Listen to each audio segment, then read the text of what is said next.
কৃষি কি চাষবাস করা? না, কৃষি চাষবাস করা এটা একটা কৃষির অংশ। বাকি অংশগুলো আমরা এখন জেনে নিই। কৃষি প্রকৌশল হলো এই যে ট্রাক্টর দিয়ে চাষ করা, তারপরে আপনার মাড়াই মেশিন দিয়ে ধান নেওয়া, এটাও একটা কৃষির প্রকৌশল। তা কৃষি অর্থনীতি হলো আপনার এই যে যত আধুনিক ব্যবসা বাণিজ্য, বাজার মজুত, তো যত কৃষির মাধ্যম দিয়ে ব্যবসা বাণিজ্য করতেছে, এটাও একটা কৃষির অর্থনীতি। চতুর্থ চতুর্থ হলো পশু পাখি, গরু ছাগল হাঁস মুরগি লালন পালন করা, এগুলিও কৃষির একটা অংশ। আর সাথে রইলো মৎস্য হলো আমাদের জীবন বাঁচানোর জন্য মাছ একটা ভিটামিন যুক্ত খাবার, পুষ্টিকর খাবার।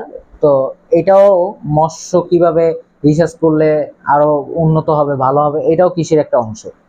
সর্বশেষ হলো বনায়ন প্রাকৃতিক দুর্যোগ থেকে বন আমাদের রক্ষা করে।